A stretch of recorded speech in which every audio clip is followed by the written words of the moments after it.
앞서 전해드린 것처럼 코로나19 재확산에 따라 교회 운영에도 차질이 빚어졌습니다. 뿐만 아니라 서울 수도권 교회 현장 예배가 전면 중단되면서 신앙은 있지만 교회에 출석하지 않는 이른바 가나안 성도가 더욱 늘어날 것이란 우려가 커지고 있습니다.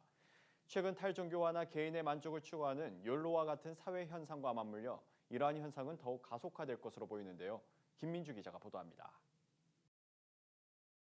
가나안 성도란 기독교 신앙을 갖고 있지만 어떠한 이유로 교회에 출석하지 않거나 교회에 정착하지 않고 신앙생활을 하는 성도를 말합니다.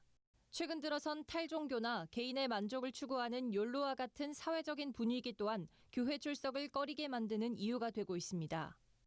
실제로 한국 교회 안에서 가나안 성도는 계속 늘어나는 추세입니다. 만 19세 이상 개신교인 1,000명을 대상으로 조사한 한 통계에 따르면 국내에서 가나안 성도는 2012년부터 가파르게 증가하기 시작했는데 4명 가운데 1명은 가나안 성도로 나타났습니다. 교회를 떠나는 가장 큰 이유는 얽매이기 싫어서였고 교회에 대한 불만족이 그 뒤를 이었습니다.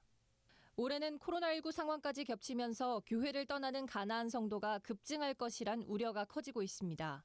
코로나 이후에는 대면 모임이 줄면서 공동체성이 약해지거나 신앙적인 성장에 어려움을 겪다가 교회를 떠날 수 있다는 게 이유입니다.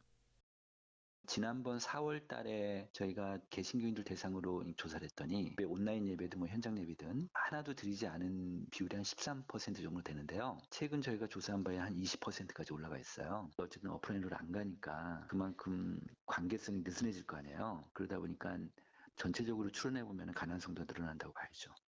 전문가들은 코로나 이후 특히 20, 30대 청년층이나 소속감 없이 주일 예배만 나오는 성도 그룹에서 교회를 떠날 가능성이 높다고 보고 있습니다.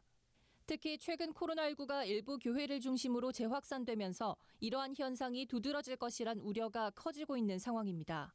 전문가들은 진정한 공동체가 무엇인지 느끼고 경험하면 자연스럽게 교회 안으로 들어올 수 있을 것이라며 교회 안팎에서 다양한 소모임을 활성화하는 게 필요하다고 조언합니다.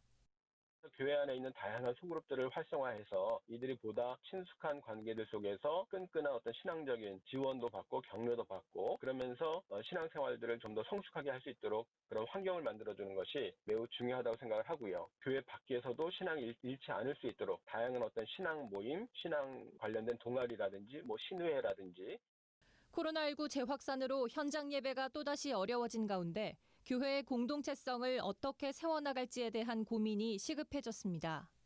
구티비 뉴스 김민주입니다.